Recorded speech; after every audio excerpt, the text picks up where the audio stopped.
Welcome to the deep dive. We hear a lot about wellness, but this idea that the people we care about literally impact our heart health, it often sounds, well, more poetic than real science. But today, we're digging into some pretty compelling evidence that shows it's actually a biochemical reality. We're going to challenge that first thought that saying, it's like, I like good people. A good person is someone who makes my heart healthy. It's just, a nice metaphor. Exactly. Our mission is really to uncover the deep scientific truth behind that feeling. And it's crucial because this deep dive, it's not just about warm fuzzies, right? It's about connecting your emotional state directly to actual measurable physiological responses in your body. Okay. We're really bridging that gap between what you feel and what your body's actually doing. And that gives us a whole new way to look at relationships and, our well-being overall. It does. And what's really fascinating is how some very old wisdom actually lines up perfectly with modern science here. Okay, let's unpack this because it really is one of those ideas that can shift how you see things. For so long, we're kind of taught to keep things separate, right? Emotions, love, that's over here. Right. And then medical health, that's in a totally different box. Right. But what if those boxes aren't just linked, but actually tangled together biochemically? Yeah. The sources we looked at, they show that when you're genuinely connecting with people you care about, Yeah. real, undeniable biological changes happen inside you. It's not just a feeling, it's a tangible chemical cascade. And what's so striking is how specific these changes are and how beneficial. A really big one is the release of oxytocin. The love hormone. That's the one. We all know it for bonding and trust, but its impact goes straight to your cardiovascular system. Oxytocin actually tells your blood vessels to expand. Wow, okay. Which leads to a measurable drop in blood pressure. So it's not just feeling calm, your body is physically responding to feeling safe and connected. So oxytocin is a huge player then. Are there other things happening biologically too? Other processes that give us this physical benefit? Oh, absolutely. Your body also starts making more nitric oxide. Nitric oxide. Yeah, it's a really powerful little molecule that signals things, and it directly helps keep your blood vessels healthy and flexible. You can almost think of it like a natural cleaner for your arteries, keeping blood flow smooth. And maybe most importantly, when you're in these positive states, your levels of cortisol, the main stress hormone, they drop significantly. Which is huge because cortisol puts so much strain on the heart. Exactly. High cortisol is a major burden. It causes strain, inflammation over time. So reducing it just lessens that constant pressure. It lets your cardiovascular system work better, recover better. So thinking bigger picture then. Yeah. It sounds like good supportive relationships aren't just nice for our mood. It's almost like they're doing a kind of an emotional heart exercise. Yeah. Strengthening our cardiovascular system just through these natural biochemical processes that get triggered by feeling connected. That's a great way to put it. An emotional heart exercise.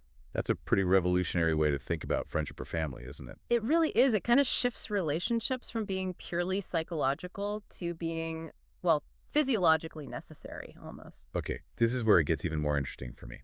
What if we started thinking about people not just as, people, but as nutrients? Nutrients. Go on. Just as you consciously choose supplements or healthy foods for your body, you're basically making similar choices, maybe without realizing it, in your relationships. Yeah. Like a daily intake of human interaction, and each person offers a different kind of nutrient profile. That's a really powerful analogy, and it actually fits perfectly with how our nervous systems work. Right. Neurologically speaking, we are constantly consuming different relational nutrients all day long. Okay. For example, some people are genuinely like magnesium. Being around them helps release tension in your body, your muscles relax, your breathing gets deeper, you can physically feel your shoulders drop sometimes. Oh, I can totally relate to that physical shift, yeah.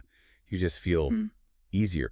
But then the flip side, the sources mentioned, you have others who are maybe more refined sugar. They might give you that quick burst of energy or excitement, maybe validation, like a quick fix. But long term, they can lead to feeling exhausted, unstable, that sort of relational crash where you feel drained or unsettled afterwards. Exactly. And you could even extend that. Maybe someone feels like vitamin C for your relational immune system. They boost your resilience, help you bounce back. Or maybe someone's like iron, providing that quiet, steady energy and support without a lot of fuss, just helping you carry things. And this brings up a really important point. what does a good person mean in this context? It's not just about someone being morally upright or always agreeing with you or being superficially cheerful. Right, it's deeper than that. It's much deeper. What's really insightful here is defining a good person as someone who is biochemically resonant with you. Their presence actually helps bring your body's systems, your nervous system, for instance, into harmony with theirs. Biochemically resonant. Yeah, think about tuning forks. You strike one, and another nearby starts vibrating at the same frequency, right? It's about that kind of fundamental energetic alignment. It goes way beyond just sharing opinions. Wow.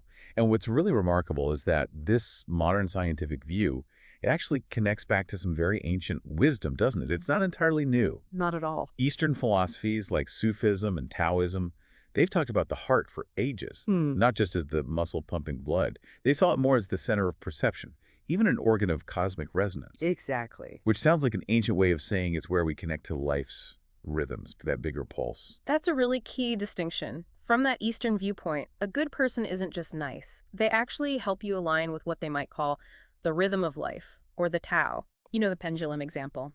If you have two pendulums swinging close together, eventually they synchronize. They start moving in perfect harmony. Yeah, I've seen that. Well, being with these good people, in this deeper sense, it naturally helps bring your own biological rhythms into that same kind of harmony. It's like a basic principle of physics, but applied to human connection. And this isn't just philosophy, right? It links directly to something we can measure now.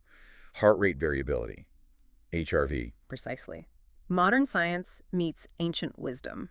We know that when you're stressed out all the time, your sympathetic nervous system, the fight or flight one, is running the show, and your HRV pattern gets chaotic, irregular. Right. But when you feel safe, loved, really comfortable with someone in that harmonious space you mentioned, your parasympathetic system kicks in, the rest and digest system, Yeah.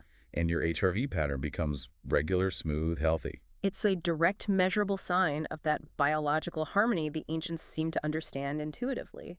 It really validates that feeling we all get, doesn't it? That just being with the right people can literally calm us down, physically stabilize us. It absolutely does. It really underscores how deeply our internal states are influenced, even co-regulated, by the people around us, moment by moment.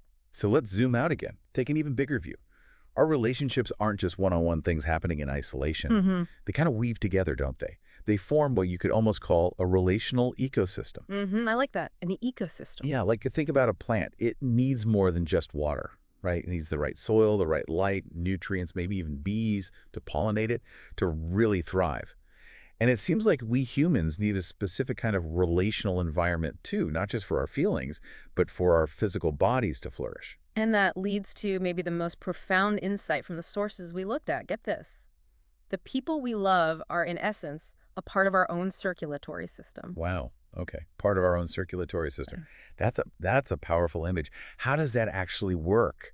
Physiologically, what does that mean for our health? It means they're not just separate people walking alongside us. They actually act as co-regulators of our internal state. Co-regulators. Yeah. Our loved ones literally help manage our stress response, our hormones, even our heart rhythm. The sources actually detail these roles. They can act like emotional placemakers, kind of setting a steady rhythm for our feelings, like a real pacemaker does for the heart. Okay. They also function as social antioxidants, basically neutralizing the bad effects of stress and negativity in our system, like how vitamins fight off free radicals. Social antioxidants. I love that. Right. And yes, they really are cardiovascular companions directly supporting the health of our heart. So fundamentally, choosing your relationships, it's actually like designing your physiological environment. It's way more than just finding people you have fun with. It's building a living support system for your physical body. This is all so fascinating. It really makes you rethink things. Yeah. Which brings us to the big question. How do we actually use this? How can listeners take these insights about people as nutrients, about co-regulation, and apply them day to day? Right, the practical side. Yeah. For people listening now thinking, okay, mind blown, but what do I do? Where do you start? Well, I think it starts with just awareness, Right. shifting how you pay attention. So first, maybe rethink how you choose who you spend time with. Go beyond just, do I like them, or do we have common interests? Uh-huh. Start asking a deeper question. How does my body react when I'm with this person? Like, what physical signals am I getting? Really tune in. Do your shoulders tense up without you realizing it? Or do they relax? Mm. Does your breathing get shallow? Or does it deepen? Maybe your jaw clenches. Or you get that knot in your stomach.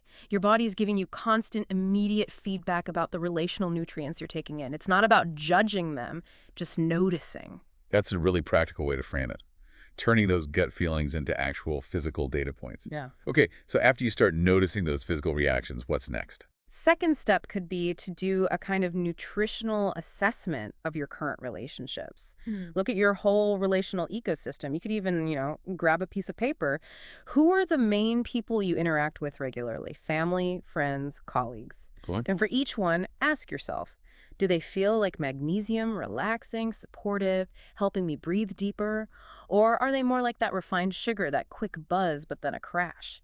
Maybe you realize you have lots of iron friends, steady, reliable, but you're missing some vitamin C types who boost your resilience. Right. Again, it's not about instantly cutting people off. It's about becoming really aware of the physiological impact different relationships have, consciously seeing what you might need more of and what could be draining your physical energy without you even realizing it. That makes so much sense. It's like becoming an active curator of your own environment. Yeah. And what about the long game, the long-term view? Third, and this is really crucial, start seeing your relationships as a long-term investment in your health, just like you'd approach exercise or eating well. Good relationships aren't just a one-time thing. They need consistent nurturing, attention, ongoing investment. It's a commitment to your physiological well-being just as much as your emotional well-being. Prioritizing these healthy connections needs to be a core part of your overall health strategy. You wouldn't just ignore your diet, right? So why ignore your relational diet? So, bringing it all together then, what we've really explored today is this idea that you're not just sort of living your life day by day. You're actually, in a very real way, conducting a nervous system symphony. That's a beautiful way to put it. And the people we love, the ones who are genuinely good for us, who are biochemically resonant, they're the main musicians in that symphony. The harmony, or maybe sometimes the dissonance you create with them, directly shapes the quality of that music and ultimately your health and happiness. That really is the heart of it. So maybe the final thought for everyone listening is this. The next time you meet someone, or even just interact with someone you know well, pause for a second. Pay attention. Beyond just what they say or do, how do they actually affect your heartbeat? How does your breathing change? Does your body tighten up or ease? Discovering who truly makes your heart healthy in that literal physical sense. And maybe also trying to be someone who makes others' hearts healthy. Perhaps that's a true science of love. Let that thought sit with you. We really hope this deep dive inspires some reflection on your own relational health and maybe encourages you to explore these ideas even more. Thanks so much for joining us.